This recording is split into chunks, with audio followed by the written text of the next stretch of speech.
하나님 말씀의 제목을 여러분들이 주부에서 본 것처럼 하나님 나라의 복음이다, 그렇게 정해놨습니다.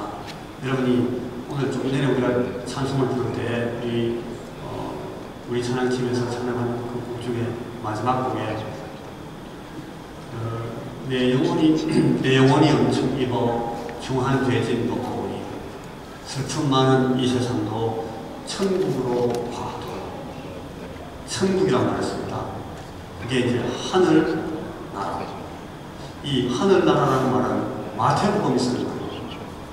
마태는 유대인들에게 이 복음서를 썼기 때문에, 유대인들을 독자로 성경하고 썼기 때문에 유대인들이 하나님이라는 이름을 부를 때 굉장히 신중하다는 사실을 압니다.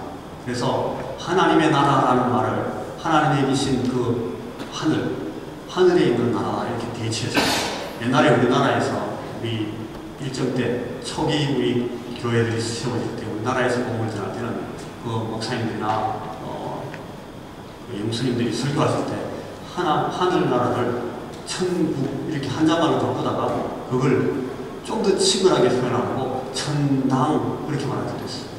이 천국이나 천당, 이것이 성경이 말하는, 오늘 우리 성경이 말하는 그 하나님의 나라를 말하는 복음서의 다른 공간 복음서나 이 바울을 비롯해서 서신들에서는 전부 하나님의 나라가 그렇게 말을 쓰고 있습니다.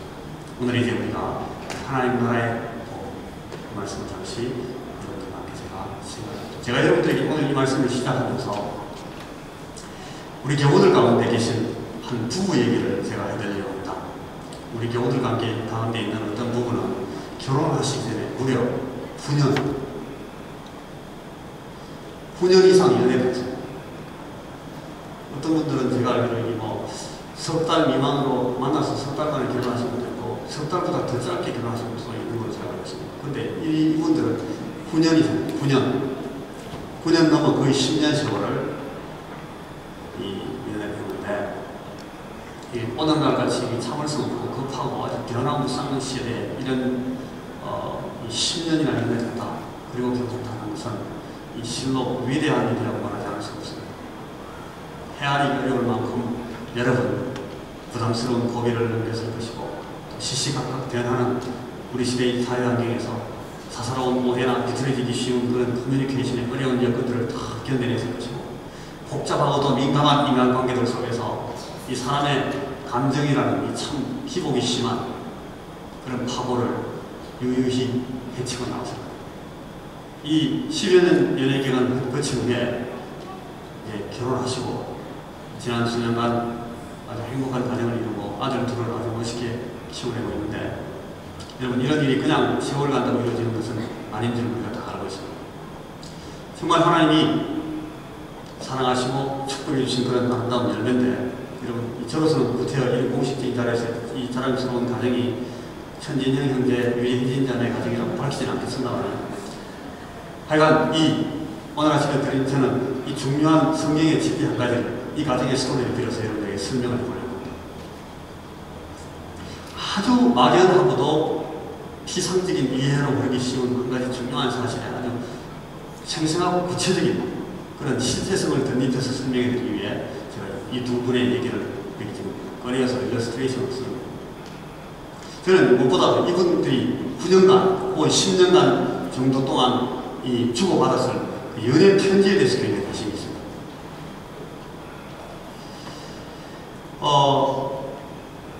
잠시 이거에 대해서 상상을 하고 생각을 하면서 조사를 해봤는데, 이 사소한 메모나 다른 이 선물에 붙여서 보낸 이런 메시지 같은 거 다 빼고 아주 정상적이고 진지한 형식을 갖추고 제대로 된 편지만을 헤아려 본다고 할 때 여러분 몇 통 정도의 편지를 주고받았을 것 같습니다.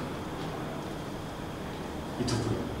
유혜진 자매님이 천진영 형제님으로 받은 이 사랑의 편지가 추산에서 지금 남아있는 편지, 중요한 걸 감추린 편지가 70통이라고 할 때, 그 가운데서 여러분 어떤 거는 막 A4로 막 15페이지, 12페이지는 그런 양으로 써진 것도 있을 거고, 어떤 거는 딱 네 센텐스부터 끝난 그런 편지도 있을 거고. 여러분 여기 혜진자매가 보낸 답장이나 무슨 처음부터 혜진자매 발식으로 썼던 서신 다 제외하고 전적으로 천재임대님이 유해진 자매님께 보낸 편지만을 카운트해서 이 70통, 그 가운데서 결혼 전에 10여 년 동안 주고받은 편지가 40통. 여러분 숫자를 잘 기억해야 된다. 40통이고, 그 다음에 결혼 후에 이 두 분이 함께 사시는 동안, 짤막짤막한 기간 동안 직장 때문에 무슨 용무가 생겨가지고 혹은 가족들의 여행 상황 때문에 이 두 분이 떨어져 있을 때 이렇게 편지를 또 주고받은 게 있어요. 이게 또 한 30통. 그러니까 유선 전화나 070 모바일 전화나 이메일 다 열어놓고서 이런 기간 동안 두 분이 아주 로맨틱한 편지를 주고받았습니다. 그래서 그게 편지가 30통. 40통 플러스 30통 플러스 70통. 이 두 분이 지금까지 주고받은 편지들을 두고 완전히 객관적인 견디에서 몇 가지 사실들에 대한 여러분들의 의견을 좀 들어보려고. 질문 비슷하게 제가 여러분들이 물을 텐데 한번 여러분들의 의견을 마음속으로 생각하시고 대답해 보십시오. 자, 이 70통의 편지를 놓고 이 혜진 자매님이 불현듯이 어느 날 이 상자 속에 들어있던 편지를 다 꺼내놓고, 야, 이게 진영 씨가 쓴 편지가 다 맞나 이거? 혹시 누가 진영 씨 이름을 사칭하고 내게 영서로 쓴 편지를 나 뭣도 모르고 받은 거 아닐까? 여러분 좀 황당한데 이런 의문이 생겼다고 생각합시다. 이때 여러분 이 70통의 편지들을 다 한 통씩 한 통씩 꺼내서 검토해보고 이게 전부 우리 다니엘 아빠가 쓴 편지가 맞구나 라는 사실을 이 혜진 자매가 그걸 프루브할 수 있는 근거들을 갖고 있을까요? 아닐까요? 무슨 목사님 왜 말도 안 되는 이상한 소리 하십니까? 그렇게 말할 수 있습니다. 저도 그렇게 생각합니다. 말도 안 되는 얘기인데 이게 뭔가에 필요해서 이렇게 여쭤봅니다. 이걸 방법적 회의라고 했어요. 거기에는 여러분 이 편지를 보면 시도 있고 거기 사진도 껴있을 것이고 거기 무슨 사파도 있고 위트와 농담이나 우스개도 쓰여져 있고 실망하고 막 화가 나서 쓴 것도 좀 포함되어 있고 두고 보자 은포를 놓으면서 막 데르고 있는 무투의 편지도 있고 눈물이 비친 슬픈 얘기도 조금씩 있고 그리고 감사와 감격, 이 사랑의 찬가도 있고 발랄한 노래도 있고 약속도 있고 선물도 있고 무슨 설명과 안내도 있고 계획도 있고 어쨌든 이 편지들이 쫙 있는데 이게 다 하나같이 전부 완전히 철저히 진영씨에 그렸고 이 진영씨가 보낸 편지였고 우리 혜진 자매는 당연히 그걸 아주 충분히 알아볼 수 있었다는 거예요. 이 70통의 편지를 다 놓고 내게 다른 어떤 통지문이나 무슨 연락 메모나 신문 잡지 글이나 무슨 수필이나 산문 작품에 도무지 비교할 수 없을 만큼 이 글들이 내게는 굉장히 소중하다 라는 것은 딱 두 가지 사실에 근거합니다. 첫째 하나는 이게 다 진영씨 편지라는 거예요. 이게 다니엘 아빠가 이게 옛날에 보낸 편지야. 그거 하나만 해도 굉장히 중요합니다. 그런데 이 사실이 중요한 또 한 가지 이유가 남아있다면 그건 이겁니다. 이 사람이 지금 내게 내 남편으로 있다. 이 양반이 지금 옛날에 내하고 사귀다가 지나간 사람 같으면 이 편지에 아무 소용없습니다. 근데 지금 이분은 내 남편이고 내가 낳은 이 애기들의 아빠로 남아갑니다. 이게 가장 중요한 것이고 이 글들이 의미를 갖는 이유입니다. 이게 다 진영씨 편지다. 이 진영씨가 지금 내게 든 내 남편입니다. 여러분 이게 중요합니다. 동의하십니까? 고개를 좀 크게 끄덕이시면 제가 진행하기가 편합니다. 거기서 조금 더 나가서 제가 또 질문을 하나 더 드려봅니다. 그래서 한 번 더 묻는데 여러분 그렇다면 이 혜진 자매는 어떻게 뭘 근거로 해서 이 편지들의 이 저자 필자의 진정성과 사실성을 파악할 수 있습니다. 뭘 보고 이게 다니엘 아빠 편지다. 이게 진영씨 그래 맞아. 에이 뭐 그냥 믿고 있는 거죠 뭐. 그러지 말고 따져봐야 됩니다. 이 편지의 그 봉투와 주소와 이름을 먼저 보겠죠? 이게 틀림없이 진영식 걸 알아요. 그 다음에 이제 편지 딱 보면 손으로 쓴 편지는 필체가 대반 단번에 알아볼 수 있어요. 그리고 반복 쓰고 있는 어투나 그 이야기에 나오는 이 컨텐츠의 이슈들이 제가 이해할 수 있는 진영식 편지라는 것이 드러나요. 거기 나오는 사람 이름들, 지명들, 혹은 그 얘기에 깔려있는 여러가지 배경 스토리들, 생활 환경이나 일터의 직장 상황이나 무슨 학교 인간관계들이나 나중에는 이 진영씨가 쓰는 편지의 색깔, 향기, 무슨 잉크 색깔, 이것들을 보는 취향들까지도 이게 다 파헤쳐서 편지 특화되면 바로 툭툭 살펴봐도 이게 진영씨가 내게 편지를 보냈네. 그렇게 이해할 수 있는 겁니다. 이걸 편지를 더 받으면 이게 느낌표나 풀스톱이지 여기 무슨 물음표나 무슨 추리가 필요하지 않아요. 요리조리 훑어보고 필체를 돋보기로 검사를 해보고 내용의 전후 상황을 다 짚어봐가지고 이게 그 구체적인 상황의 진행 논리 일관성이 이게 다 진영식과 다 살펴보고 다 의심해 본 후에 다 체크해보고 편지 맞구나 그렇게 쓰는 사람 없어요. 그런 과정이 전혀 없이도 이건 진영식 거다. 내 남편 편지 맞아. 그렇게 믿고 받고 읽게 되는 거예요. 그렇죠? 이 다른 사람 편지라면 한두 줄부터 바로 당장 나오면 이거 무슨 건데 이거? 이 사람이 무슨 얘기 하는 거야? 누구 얘기야 지금? 이게 진영식 편지 맞나? 아니네 이거. 잘못 전달된 거야 이 편지. 단번에 그렇거든.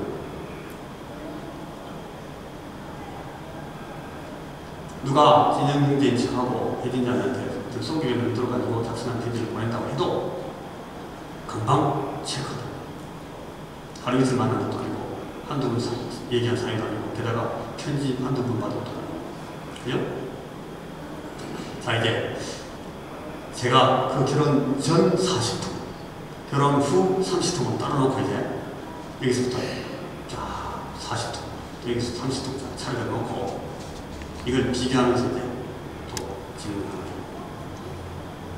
이 40통과 그 다음에 30통의 이 편지 사이에 숨길 수 없는 어떤 공통성 이런 것들이 있겠습니까? 편지 읽어보면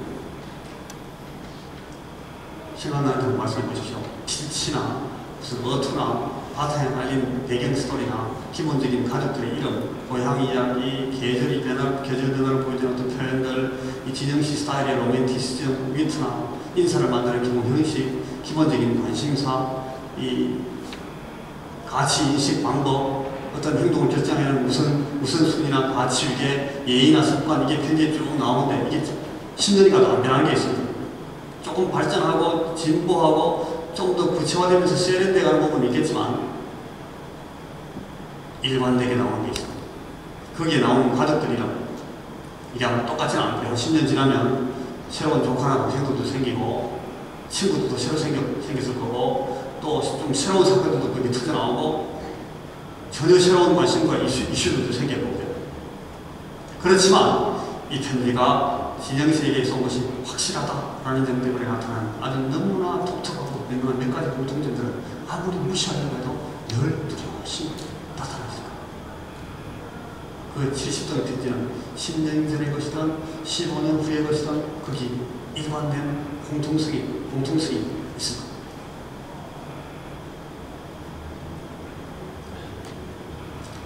서로 어느 점에서는 완전히 공통되고 일치하고 조화가 되고 내면적으로 통일성을 갖고 있을까요? 시간이 흐르고 해가 가고 나이가 들고 학교도 졸업하고 군대도 갔다 오고 다른 여러 가지 사건들이 쌓이고 직장을 옮기기도 하고 드디어 결혼도 하고 외국계 회사에 스카웃되더니 아주 능력이 출중하셔서 젊은 날 캐나다, 호주라는 괜찮은 두 나라 영주권도 취득하시고 회사에서 몇 번 승진도 하고 결국 이민도 오고 이사 다니면서 교회도 옮기고 다니엘이 태어나고 데이비드가 태어나고 새로운 이웃들도 만나고 이 편지들은 이러한 변화들은 어떤 이 역사적인 발전과 구체화가 다 드러나고 나타남에도 불구하고 거기는 여전히 이건 진영씨 편지네. 오늘 이 양반 이 편지에서 이런 얘기를 다 하네. 이 얘기는 이렇게 할 수도 있겠는데 그렇기도 하지. 그러고 보니 이 사람 이 문제는 이렇게 풀고 이렇게 이끌고 가겠다는 거네.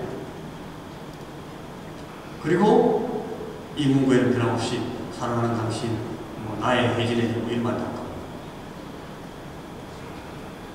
일관성이 있다든가 공통성이 있게 말이에요. 그 편지.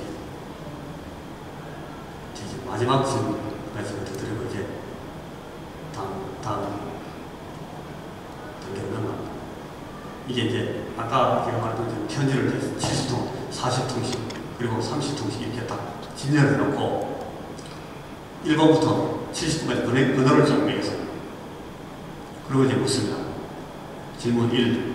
여러분, 그 70통 편지 중에서 이제 1살 만이 된 우리 데이비드가 태어난 일을 전후해서 이 아기의 장래를 위해 계획하고 협의해서 무슨 이 교육 모험을 하나 들기 위해서 상의했던 내용을 지금 한번 확인할 필요가 생겼다.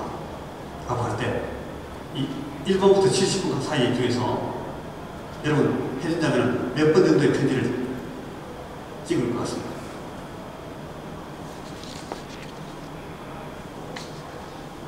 7번, 50번.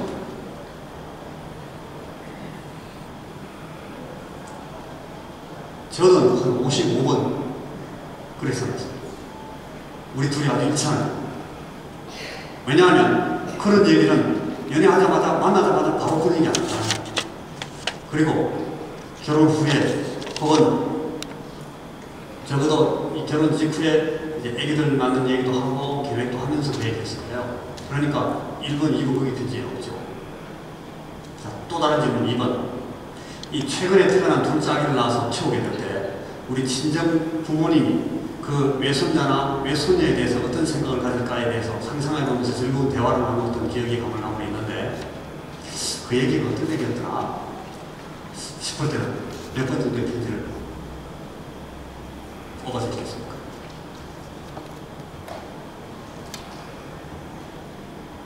몇 번?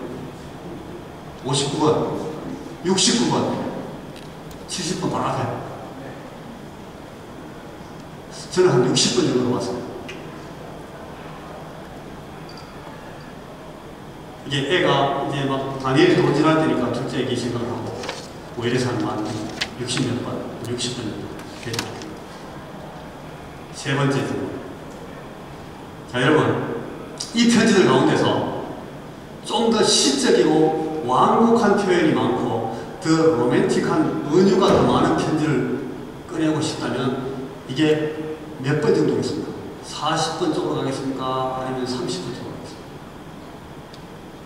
더 완곡하고 더 로맨틱한 표현이 많은 편지 이쪽으로 가겠습니까? 이쪽으로 가겠습니까? 5번 쪽 앞쪽으로 오죠. 저하고 김대희처럼 마음이 굉장히 잘 통한다. 좋은 얘기인데 또 한 가지 질문 더. 그러면 더 직설적이고 더 표현이 분명하고 아주 간단하면서 짧고 실무적인 표현이 더 많은 쪽은 이쪽이겠습니까? 이쪽이겠습니까?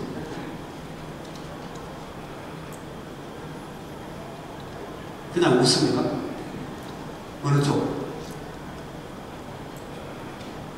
이쪽? 뒤쪽이 있잖아요. 아무래도 또 한 가지 더 묻습니다. 더 막연하지만 포괄적인 표현, 더 희미하지만 좀 더 로맨틱한 내레이티브가 더 많은 편지를 읽으면 이쪽으로 가야겠습니까? 이쪽으로 가야겠습니까? 똑같은 질문이에요. 이쪽이죠. 근데 혜진 씨한테 진영 씨가 뭔가 약속했던 것을 찾아봐요. 이쪽으로 갑니까? 이쪽으로. 약속이 많은 쪽은 이쪽입니까? 이쪽입니까? 앞쪽이죠. 우리 교회 교인 중에서 제가 마음에 드는 사람 딱 한 분 계십니다. 물으면 대답하는 사람이 한 분. 자, 또 하나의 문제. 그 약속들이 얼마만큼 확실하게 어떤 모양으로 지켜졌는지를 확인해 보려면 이쪽으로 합니까? 이쪽? 뒤쪽? 우리 교인이 좀 숫자가 좀 늘었으면 좋겠습니다. 앞으로의 가정계획을 위해서 참고할 우리 진영 씨의 마음을 생각을 보려면 앞쪽으로 갑니까? 뒤쪽으로? 이제 지금부터 지금 시점에서 볼 때 미래를 생각할 때 이분이 어떤 생각을 갖는지 더 좀 실제적인 그런 이 아이디어들을 보려면 뒤쪽 아이디어 뒤쪽에 편지에 많이 모여있겠습니까? 앞쪽에 더 많이 모여있겠습니까? 뒤쪽. 아마 이런 질문은 좀 답이 갈릴 수 있겠어요. 좀 더 세부적이고 구체적이고 그런 의견을 보려면 앞쪽, 물론 뒤쪽이죠. 그 다음에 포괄적이고 원론적인 가치 계획 이런 걸 보려면 앞쪽으로 할 수 있겠고. 자, 이제 마지막으로 이제 질문 한 가지 더. 이게 종합적인 질문인데, 지금 9번입니다. 9번. 이 내 남편 진영 씨의 생활 철학이나 삶의 구성권, 이 가치, 미개 이런 것들을 이해하는 바탕에서 지금 아주 현안으로 떠오르고 있는 어떤 실제적인 이슈가 있어요. 무슨 어떤 파티클러 이슈, 무슨 일이 터졌는데, 야, 이것에 대해서 지금 진영 씨가 내린 어떤 결정과 선택의 경영을 볼 필요가 있겠다. 몇 가지 짚어볼 일이 생겼다. 라는 것을 보기 위해서는 여러분, 당장 뒤에서부터 마음이 잡히는 몇몇 통을 골라 있는 것으로 시작할까요? 아니면 처음부터 1번부터 하나씩 차근차근 빠짐없이 다 읽어봐야겠어요. 여러분이 만약 10년 연애하고 5년 같이 살은 아내라면 1번부터 70번까지 처음부터 쫙 가봐야겠을까? 아니면 내 생각에는 요거 보면 우선 어느 정도 파괴되겠다. 그런 요령이 생기겠습니다. 제가 무슨 생각할 것 같습니까? 처음부터 다 봐야 되겠습니까? 제 생각이 안 그렇습니다. 몇 개만 골라 읽는다 해도 지금 나오는 특정 현안에 대한 진영 씨의 선택과 결정 취향은 어느 정도 파괴됩니다. 자, 여러분, 제가 지금까지 뭐에 대해서 이야기하고 있었습니까?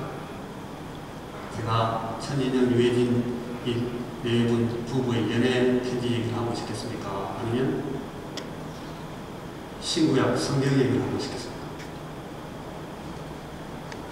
성경 얘기하고 있습니다. 써왔죠.